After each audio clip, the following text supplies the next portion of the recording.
आप देख रहे हैं न्यूज ब्रॉडकास्ट।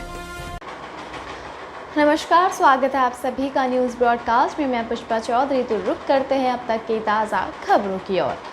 चरणजीत चन्नी बने पंजाब के नए सीएम। सुखजिंदर सिंह रंधावा और ओपी सोनी ने डिप्टी सीएम पद की ली शपथ। जी हां, पंजाब के राज्यपाल बनवारी लाल पुरोहित ने राज्य भवन में आयोजित शपथ ग्रहण समारोह में कांग्रेस नेता चरणजीत सिंह चन्नी को सीएम पद की शपथ दिलाई। साथ ही सुखजिंदर सिंह रंधावा और ओपी सोनी ने डिप्टी सीएम पद की शपथ ली। कार्यक्रम में कांग्रेस नेता राहुल गांधी, पंजाब प्रदेश कांग्रेस के अध्यक्ष नवजोत सिंह सिद्धू और प्रभारी हरीश रावत भी मौजूद थे। बता दें कि चन्नी राज्य में सीएम पद संभालने वाले पहले दलित हैं। शपथ ग्रहण के बाद राहुल और सिद्धू ने चरणजीत सिंह चन्नी को पंजाब का नए सीएम बनने पर बधाई दी। तो वहीं पूर्व सीएम कैप्टन अमरिंदर सिंह इस शपथ ग्रहण समारोह में नजर नहीं आए। सीएम और डबल डिप्टी सीएम की शपथ ग्रहण के बाद पंजाब कांग्रेस की आंतरिक विवाद पर नहीं लगा। जी हां, पंजाब में कांग्रेस आलाकमान की तमाम कोशिशों के बाद भी विवादों पर रोक नहीं लग पा रही है। सीएम पद से कैप्टन अमरिंदर सिंह के इस्तीफा देने के बाद राजनीतिक संकट को पार्टी ने 2 दिन के भीतर हल तो कर लिया, लेकिन आंतरिक कलेश खत्म नहीं हुई है। पंजाब कांग्रेस के पूर्व अध्यक्ष सुनील जाखड़ ने कांग्रेस के पंजाब मामलों के प्रभारी और पार्टी महासचिव हरीश रावत के उस बयान पर आपत्ति दर्ज कराई जिसमें उन्होंने कथित तौर पर कहा है कि चुनाव नवजोत सिंह सिद्धू की अगुवाई में लड़े जाएंगे। जाखड़ ने इस मामले पर ट्वीट के जरिए नाराजगी जाहिर की और कहा कि रावत का ये बयान चौंकाने वाला है। हरियाणा में स्कूलों में 1.5 साल के बाद लौटी रौनक। पहली से तीसरी तक के स्कूल भी खुले। जी हाँ, हरियाणा में सोमवार से पहली से तीसरी कक्षा के स्कूलों के भी खुल गए हैं। हालांकि पहले दिन बच्चों की संख्या कुछ कम रही, लेकिन 1.5 साल बाद आज प्रदेश के हर सरकारी व निजी स्कूलों में रौनक लौट आई। इससे बच्चे, अभिभावक, अध्यापक सभी खुश हैं। बता दें कि कोरोना की दस्तक के साथ मार्च 2019 में स्कूलों को बंद करना पड़ा था। महामारी की मार कम होने पर सरकार ने 9वीं से 12वीं कक्षा के स्कूल खोले, तो फिर से दूसरी लहर का प्रकोप बढ़ गया। इसके बाद फिर से स्कूल बंद कर दिए गए। अब दूसरी लहर कम होने पर पहले 9वीं से 12वीं, फिर 6ठी से 8वीं और उसके बाद 4ठी 5वीं कक्षा के बच्चों के लिए स्कूल खोल दिए गए हैं। भारत बंद को लेकर फौगाट खाप 24 सितंबर को करेगी महापंचायत। किसान आंदोलन के लिए बनेगी रणनीति। जी हां, संयुक्त किसान मोर्चा के आह्वान पर 27 सितंबर को भारत बंद को सफल बनाने के लिए फौगाट खाप द्वारा 24 सितंबर को दादरी में महापंचायत कर रणनीति तैयार की जाएगी। इस दौरान सामाजिक संगठनों को भी निमंत्रण दिया गया है। महापंचायत में किसान आंदोलन को तेज करने के बारे में भी विचार विमर्श किया जाएगा। चरखी दादरी के स्वामी दयान धाम पर फौगाट खाप की कार्यकारिणी की मीटिंग खाप प्रधान बलवंत नंबरदार की अध्यक्षता में हुई थी। तो वहीं मीटिंग में खाप के प्रमुख लोगों ने सर्वसम्मति से निर्णय लिया कि 24 सितंबर को महापंचायत बुलाकर 27 सितंबर को होने वाले भारत बंद के लिए रणनीति तैयार की जाएगी। आंध्र प्रदेश में जगनमोहन रेड्डी का जादू बरकरार। निकाय चुनाव में वाईएसआर कांग्रेस की धमाकेदार जीत। जी, आंध्र प्रदेश में मुख्यमंत्री जगनमोहन रेड्डी का जादू लगातार बरकरार है।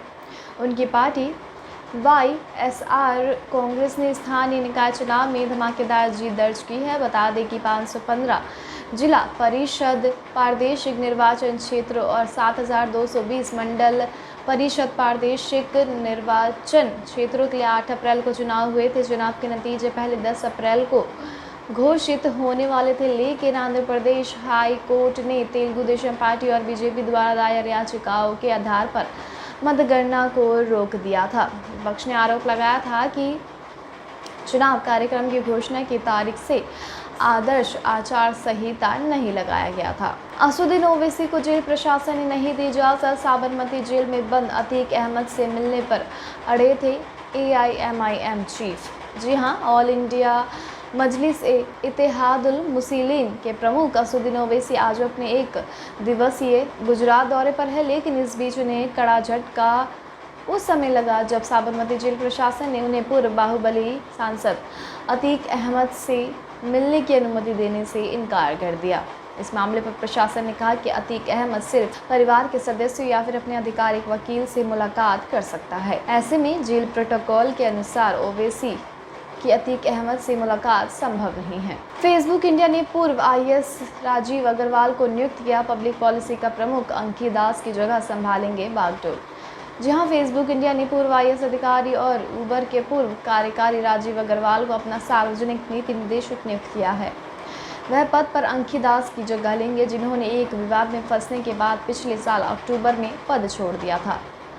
अमेरिकी सोशल मीडिया कंपनी ने बयान में कहा कि अग्रवाल इस भूमिका में भारत में फेसबुक के लिए महत्वपूर्ण नीति विकास पहलों को परिभाषित करेंगे और उनका नेतृत्व भी करेंगे। इन पहलों में उपयोगकर्ता सुरक्षा, डेटा संरक्षण एवं गोपनीयता समावेश और इंटरनेट शासन शामिल है। महाराष्ट्र में सियासी हलचल। रेलवे स्टेशन पर हिरासत में लिए गए बीजेपी नेता किरीट सोमैया कोल्हापुर जाने से रोक कर रखा गया नजरबंद। जी हां, भाजपा नेता किरीट सोमैया को हिरासत में ले जाने के बाद उन्होंने सीएम उद्धव ठाकरे के खिलाफ सियासी ऐलान जंग छेड़ दिया है। उन्होंने कहा कि उद्धव ठाकरे के आदेश पर ही उन्हें सतारा जेल के कराड़ रेलवे स्टेशन पर हिरासत में ले लिया गया था और पुलिस ने उन्हें 6 घंटे तक नज़रबंद रखा। पंजाब में दलित सीएम की नियुक्ति से बौखलाई मायावती, बोली ये कांग्रेस का चुनावी हथकंडा है। जी हां, दलित समाज से आने वाले चरणजीत सिंह चन्नी ने सोमवार को पंजाब के सीएम के रूप में शपथ ले ली है। ये पहली बार है जब पंजाब में दलित समाज से आने वाला कोई नेता मुख्यमंत्री बना है। इस पर बसपा सुप्रीमो मायावती ने कांग्रेस को निशाने पर लेते हुए कहा कि यह कांग्रेस का चुनावी हथकंडा है। कांग्रेस ने दलितों का वोट लेने के लिए कुछ महीनों के लिए चरणजीत सिंह चन्नी को सीएम बनाया है। मायावती ने कहा कि कांग्रेस ने चुनावी लाभ लेने के लिए ये निर्णय लिया है, जबकि सच तो ये है कि कांग्रेस को दलितों पर भरोसा नहीं है। उन्हें मुसीबत में ही दलितों की याद आती है। उन्होंने कहा कि पंजाब के लोगों को कांग्रेस से सावधान रहना चाहिए। भारत नेपाल बॉर्डर पर आधार कार्ड और वोटर आईडी के साथ चीनी नागरिक गिरफ्तार, जासूसी घुसपैठ का संदेह। जी हां, भारत नेपाल सीमा पर पश्चिमी बंगाल के खोरीबारी से सशस्त्र सीमा बल यानी कि एसएसबी के जवानों ने एक चीनी नागरिक को गिरफ्तार किया है, जो नेपाल की सीमा में घुसने की कोशिश कर रहा था। सशस्त्र सीमा बल के अधिकारियों ने गिरफ्तार चीनी नागरिकों के पास भारत से जुड़े जाली दस्तावेज बरामद किए हैं। बिहार के किशनगंज में तैनात एक एसएसबी अधिकारी ने कहा कि बल की 41वीं बटालियन रविवार रात को सीमा पर पेट्रोलिंग कर रही थी, जब उन्होंने नेपाल बॉर्डर पर एक चीनी नागरिक को सीमा में घुसने की कोशिश करते हुए पकड़ लिया। गिरफ्तार किए गए नागरिक का नाम लोबसांग नायबा है। पंजाब का सीएम बनते ही चरणजीत चन्नी ने कर दिया बड़ा ऐलान, बिजली और पानी के लिए बिल किए माफ। जी हां, पंजाब के सीएम चरणजीत सिंह चन्नी ने पदभार संभालने के बाद किसानों और आम लोगों को पहला तोहफा दिया है।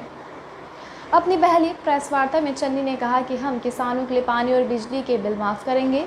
पंजाब के सीएम ने कहा कि पंजाब सरकार किसानों के साथ खड़ी है। हम केंद्र से तीनों कृषि कानून को वापस लेने की अपील करते हैं। चंडीगढ़ में अपनी पहली प्रेस कॉन्फ्रेंस को संबोधित करते हुए चन्नी भावुक हो गए। उन्होंने कहा कि कांग्रेस ने एक आदमी को मुख्यमंत्री बना दिया है। उन्होंने कहा कि पार्टी सुप्रीम है, सीएम या एमएलए सुप्रीम नहीं है।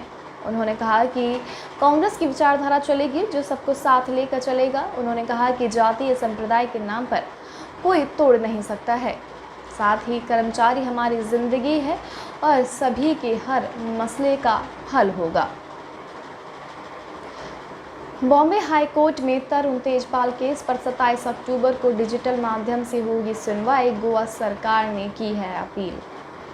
जी हां, बॉम्बे हाई कोर्ट की गोवा पीठ ने कहा कि वह 2013 के दुष्कर्म मामले में पत्रकार तरुण तेजपाल को बरी किए जाने के खिलाफ गोवा सरकार की अपील पर 27 अक्टूबर को डिजिटली माध्यम से सुनवाई करेगी। न्यायमूर्ति एमएस सोनक और न्यायमूर्ति एमएस जावलकर की पीठ ने गोवा में महाधिवक्ता देवीदास पंगम और तेजपाल का प्रतिनिधित्व करने वाले एक वकील द्वारा मामले में सुनवाई करने के लिए अगली तारीख देने का अनुरोध किए जाने पर सुनवाई 27 अक्टूबर तक के लिए स्थगित कर दी है। आजम खान, मुख्तार अंसारी और अतीक अहमद की बड़ी मुश्किलें। मनी लॉन्ड्रिंग और एक्सटॉर्शन मामले में ईडी करेगी पूछताछ। जी हां, अलग अलग जेलों में बंद समाजवादी पार्टी के वरिष्ठ नेता आजम खान, गैंगस्टर से विधायक बने मुख्तार अंसारी और अतीक अहमद की मुश्किलें बढ़ने वाली है। अब ईडी मनी लॉन्ड्रिंग और एक्सटॉर्शन मामले में इन तीनों नेताओं से पूछताछ करेगी। कोर्ट से अनुमति मिलने के बाद ईडी इनसे जल्द ही जेल में पूछताछ करेगी। जानकारी के मुताबिक ईडी की एक टीम सीतापुर जेल में बंद आजम खान से पूछताछ कर सकती है। ईडी 4 दिनों तक आजम, मुख्तार और अतीक से पूछताछ करेगी। बता दें कि मुख्तार बांदा जेल तो अतीक अहमद गुजरात के साबरमती जेल में बंद है। चमोली में बादल फटने से मची तबाही। मजदूरों की झोपड़ियों मलबे में दबी और कर्णप्रयाग ग्वालदम हाईवे हुआ बंद। जी हां, उत्तराखंड के चमोली जिले में बादल फटने की घटना से तबाही मच गई है। जिले के नारायणबगड़ में तड़के बादल फटने की घटना में सीमा सड़क संगठन के मजदूरों के करीब 7 झोपड़ियां बह गई है। मुख्यमंत्री पुष्कर सिंह धोमी ने इस घटना का संज्ञान लिया। उन्होंने कहा कि स्थानीय प्रशासन राहत बचाव कार्य कर रहा है। बादल फटने की घटना से कोई जान माल की क्षति नहीं हुई है। बाढ़ से मजदूरों 19 परिवार बेघर हो गए हैं, तो वहीं एक दुकान में मलबा घुस गया है। आईपीएल 2021 में धोनी ने 2 खिलाड़ियों को दिया मुंबई के खिलाफ जीत का क्रेडिट। कहा, उम्मीद से बेहतर किया स्कोर। जी हां, सलामी बल्लेबाज ऋतुराज गायकवाड़ के नाबाद अर्धशतक और ड्वेन ब्रावो की तूफानी पारी के दम पर आईपीएल 2021 में मुंबई इंडियंस पर 20 रन से जीत दर्ज करने के बाद चेन्नई सुपर किंग्स के कप्तान महेंद्र सिंह धोनी ने कहा कि इन दोनों बल्लेबाजों ने उन्हें उम्मीद से बेहतर स्कोर तक पहुंचाया है। चेन्नई के 157 रन के लक्ष्य का पीछा करते हुए मुंबई की टीम ड्वेन ब्रावो और दीपक चाहर की धारदार गेंदबाजी के सामने 8 विकेट पर 103 रन ही बना सकी। मुंबई की ओर से सौरभ तिवारी ही 20 रन के आंकड़े को पार करने में सफल रहे। अब तक लिए बस इतना ही। देश दुनिया से जुड़ी तमाम अपडेट जानने के लिए हमारे चैनल को आज सब्सक्राइब करें और इस वीडियो को लाइक और शेयर करना बिल्कुल भी ना भूलें।